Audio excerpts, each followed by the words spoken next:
Hello, in this video we're going to cover seller reports on the JVZoo system. To get to those we go to Sellers, Reports, and then I'm just going to run down the list here. The first one we're going to look at is Paid to Affiliates. When you go to this report, you're going to get the standard search engine that is at the top of many JVZoo sections. This allows you to pick a start date and end date for your report, or pick some settings that are pre-made here. And you have two other drop downs. One is where you can pick a specific product, and the other is where you can pick a specific funnel.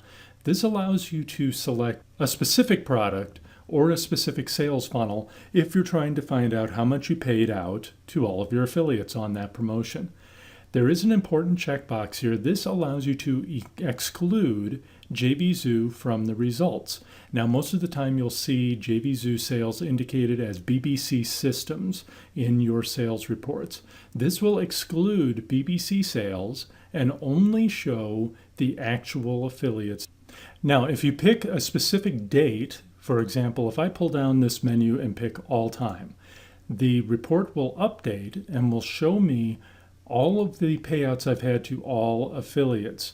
And what you'll have is a list here of affiliate names, affiliate sales, the number of products sold, and the amount paid. I have these amounts blocked out, obviously, because they're private information.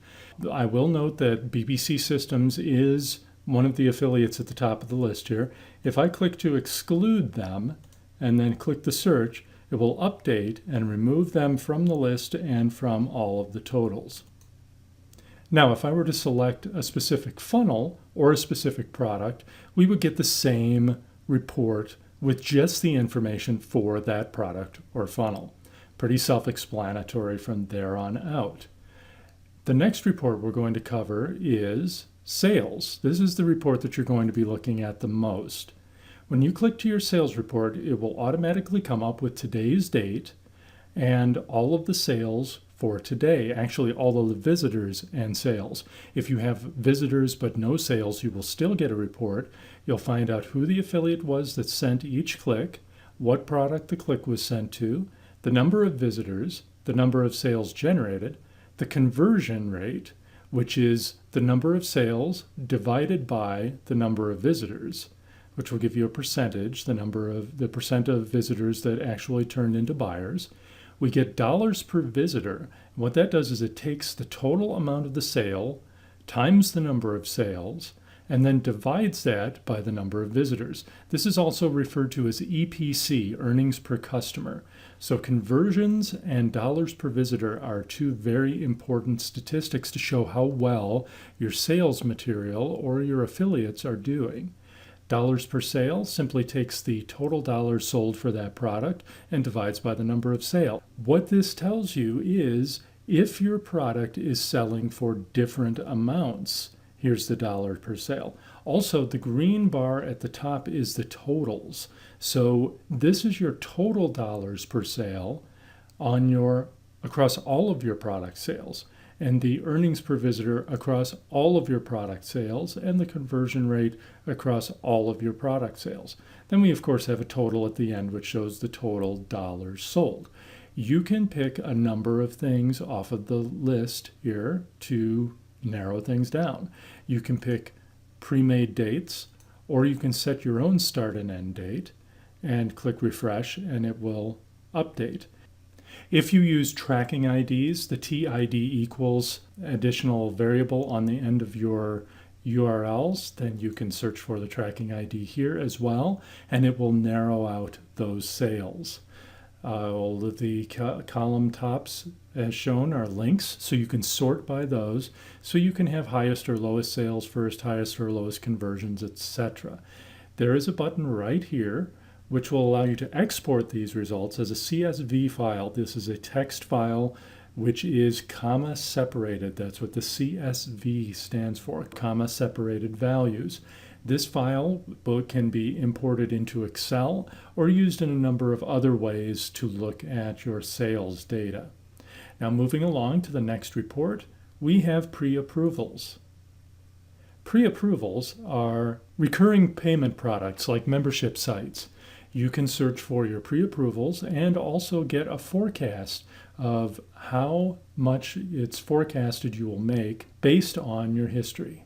Again, as with other reports in JVZoo, we do have things that we can use to narrow down the search, and all of the column headings are fairly self-explanatory. This payments cur max is how many payments were currently made and what the maximum are. PayPal has made adjustments over the years in the number of payments you can charge in a recurring setup. It is now up to, I believe, 10 years of payments, but it has changed. So if you made recurring sales before the latest change, this will show which ones are pre-change and which ones are post-change. Our next report to look at is the transaction report. This allows you to search for specific PayPal transaction IDs, emails, coupon codes, and JVZoo payment IDs.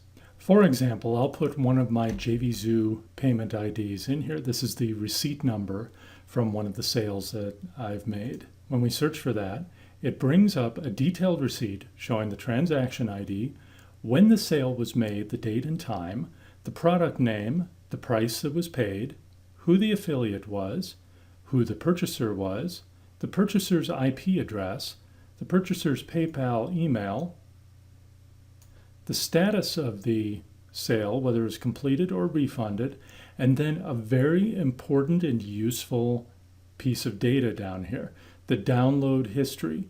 That's in this table.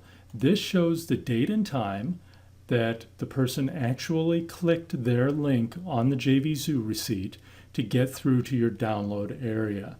It also shows the IP they accessed from, as well as the agent information, which is what their browser sends through to identify which browser they used. Now, the reason that this is important is if PayPal lets you know that the person is disputing and saying that they've never accessed it or they never got their software, this is an important piece of information to provide to PayPal on your side in order to get that dispute taken care of in your favor. If you ever have a person who needs to have their receipt email resent from JVZoo, this is where you do it. You bring up their purchase and you resend their receipt. Our final set of reports to look at is taxes. We're not going to go very deep into this because it's pretty self-explanatory. If you are in the EU or another country that uses a VAT, a value-added tax, you can pull up a report on your VAT by country and VAT individual transactions. Same with sales tax. In the US, you can pick up sales tax by country or sales tax transactions.